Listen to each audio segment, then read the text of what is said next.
ನನ್ನ ರಾಣಿ. ನನಗೆ ಮೂಡ್ ಬಂದ್ಬಿಟ್ಟಿದೆ. ಮೂಡ? ಅಯ್ಯೋ, ನಿನ್ ಮೂಡ್ಗೆ ಹೊತ್ತು ಗೊತ್ತು ಏನಿಲ್ವೇನೆ? ಅಯ್ಯೋ ಅದಲ್ಲ ರೀ, ಈಗ ತಾನೇ ಟಿವಿನಲ್ಲಿ ಒಂದು ಹೊಸ ಸೋಪ್ ಅಡ್ವರ್ಟೈಸ್ಮೆಂಟ್ ಬಂತು. ಅದು ಹೇಗಿರುತ್ತೆ ಅಂತ ನಾನ್ ಪರೀಕ್ಷೆ ಮಾಡ್ಬಿಡ್ಬೇಕು. ಬನ್ನಿ ಸ್ನಾನ ಮಾಡಿಸ್ತೀನಿ. ಅಯ್ಯೋ ಶಿವನೆ, ಅಲ್ವೇ ಬೆಳಿಗಿಂದ ಹೊಸ ಸೋಪು ಅಂತ 3 ಸಲ ಸ್ನಾನ ಮಾಡಿಸಿದ್ಯಾ. ಮತ್ತೆ ಸ್ನಾನನ ನಾನು ಬರೋದಿಲ್ಲ. ನನ್ ಮೇಲ್ ಪ್ರೀತಿ ಇದೆಯೋ ಇಲ್ವೋ? ಅಯ್ಯೋ, ಪ್ರೀತಿಗೂ ಬೆನ್ನುಜ್ಜಕ್ಕೂ ಏನ್ ಸಂಬಂಧ ನನ್ ರಾಣಿ? ಅದೆಲ್ಲ ಕತೆ ಬೇಕಾಗಿಲ್ಲ. ಬರ್ತಿರೋ ಇಲ್ವೋ? ನೀನ್ ತಳಕಳಕಾಗಿ ನಿಂತ್ಕೊಂಡ್ರು ನಾನು ಬರೋದಿಲ್ಲ. ಬರೋದಿಲ್ಲ ಬರೋದಿಲ್ಲ ಬರೋದಿಲ್ಲ ಬರೋದಿಲ್ಲ.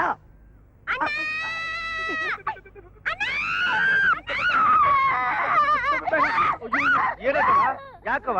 ಸಮಾಧಾನ ಮಾಡ್ಕೊಳವ ಏನಾಯ್ತಳವ?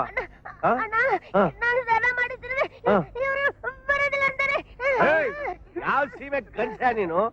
ಅವಳಷ್ಟು ಬಿರುತಿನ ಕರಿತಾವಳೆ ಸ್ನಾನ ಮಾಡಿಸ್ಕೊಳಕ್ಕೆ ಏನ್ ರೋಗ ನಿನ್ಗೆ? ಹಂಗಲ್ಲ ಬಾಬಾ. ಮುಚ್ಚ ಬಾಯ್. ಇನ್ನೊಂದ್ ಕಿತ ಏನಾರು ಇವಳು ಮನಸ್ಸು ನೋಯಿಸ್ಬಿಟ್ರೆ ನಿನ್ ಗತಿ ಏನಾಯ್ತದೆ ಅಂತ ಗೊತ್ತಾ? ನನ್ನ ಹೆಂಡ್ರ ಮನೆಯಿಂದ ಹೊರಗೆ ಹಾಕ್ಬಿಟ್ಟವಳೆ. ಹೊಟ್ಟೆ ಹಸಿತಾ ಇದೆ, ತಿನ್ನಕ್ಕೇನಿಲ್ಲ. ತಂದೆ ತಾಯಿ ಧರ್ಮ ಮಾಡಿ. ಬೇಡ ಬೇಡ, ನೀನು ಹೇಳ್ದಾಗೆ ಕೇಳ್ತೀನಿ. ಹಂಗ್ ಬನ್ನಿ ದಾರಿಗೆ. ಅಯ್ಯಯ್ಯೋ, ಏನೇ ಇದು ಇಷ್ಟೊಂದು ಸೋಪು? ಎಲ್ಲ ಒಟ್ಟಿಗೆ ತಿಕ್ತೀಯಾ? ಇಲ್ಲ ರೀ, ಒಂದಾದ್ಮೇಲೆ ಒಂದ್ ತಿಕ್ತೀನಿ. ಬಗ್ಗೆ ಸರಿ.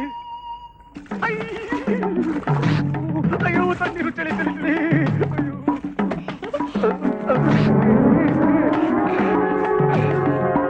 ಅಯ್ಯೋ, ಬೆಟ್ಟಕ್ಕೆ.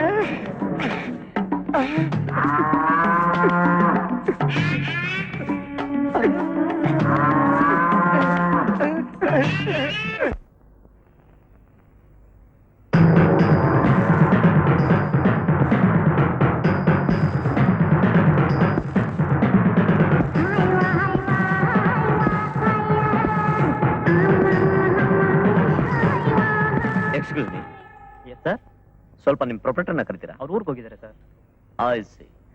ಯು ಸಿ, ನನಗೆ ಕೆಲವು ಇನ್ಫಾರ್ಮೇಶನ್ಸ್ ಬೇಕಾಯ್ತು, ಕೊಡ್ತೀರಾ? ಏನು? ನಿಮ್ಮ ಹೋಟ್ಲಲ್ಲಿ ಎಷ್ಟು ಜನ receptionist, telephone operators, boys, staffs ಇದ್ದಾರೆ? ಅವ್ರಿಗೆ ಎಷ್ಟು ಸಂಬಳ ಕೊಡ್ತಾ ಇದ್ದಾರೆ? ಅಷ್ಟೆಲ್ಲ ವಿಚಾರಿಸ್ತಾ ಇದ್ದಾರೆ ಅಂದಮೇಲೆ ಇವರು ಲೇಬರ್ ಆಫೀಸರೇ ಇರಬೇಕು. Excuse me, I am Ravi, ಈ ಹೋಟೆಲ್ ಮ್ಯಾನೇಜರು. ತಾವು? ನಾನು ಜಗದೀಶ್ ಅಂತ. ಎಲ್ಲರೂ ನನ್ನ ಹೆಸರನ್ನ ಅರ್ಧ ಸೆನ್ಸಾರ್ ಮಾಡಿ ಈಶಾ ಅಂತಾರೆ. ಒಳಗಡೆ ಕೂತ್ಕೊಂಡು ಮಾತಾಡೋಣ ಬನ್ನಿ ಸರ್. ಎಲ್ಲಿ? ಸೆಂಟ್ರಲ್ ಜೈಲ್ ಅಲ್ಲ, ಚೇಂಬರ್ ಅಲ್ಲಿ. ಬನ್ನಿ ಬನ್ನಿ ಸರ್, ಕೂತ್ಕೊಳ್ಳಿ. Thank you. ಅಂದ ಹಾಗೆ ಏನ್ ತಗೋತೀರಾ ಸರ್? ಓದ್ ಬಂದ್ ಕಡೆ ಏನು ತಗೊಂಡ್ ಅಭ್ಯಾಸ ಇಲ್ಲ. ಅಂದಾಗೆ ನಿಮ್ ಹೋಟ್ಲಲ್ಲಿ ಎಷ್ಟು ರೂಮ್ಗಳಿದಾವೆ? 50 ರೂಮ್ ಇದೆ ಸರ್. ಅದ್ರಲ್ಲಿ ಎ ಸಿ ಎಷ್ಟು, ನಾನ್ ಎ ಸಿ ಎಷ್ಟು? 10 AC, ಮಿಕ್ಕಿದ್ದೆಲ್ಲ ನಾನ್ AC. ಇಷ್ಟೊಂದು ಭಯಂಕರ ಶೆಕೆ ಇರ್ಬೇಕಾದ್ರೆ ಎಲ್ಲಾ ರೂಮ್ ಎ ಸಿ ಇರ್ಬೇಕು.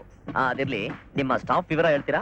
ಸರ್, 4 ಜನ ರಿಸೆಪ್ಷನಿಸ್ಟ್ ಇದ್ದಾರೆ, 2 ಟೆಲಿಫೋನ್ ಆಪರೇಟರ್ಸ್, 40 ಜನ ಬಾಯ್ಸ್ ಇದ್ದಾರೆ. ಅವ್ರ ಡ್ಯೂಟಿ ಅವರ್ಸು, ಸ್ಯಾಲ್ರಿ ಎಷ್ಟು? ಡ್ಯೂಟಿ ಅವರ್ಸು 8 ಗಂಟೆ, ಸ್ಯಾಲ್ರಿ 400 ರೂಪಾಯಿ ಸರ್. 400 ರೂಪಾಯಿ?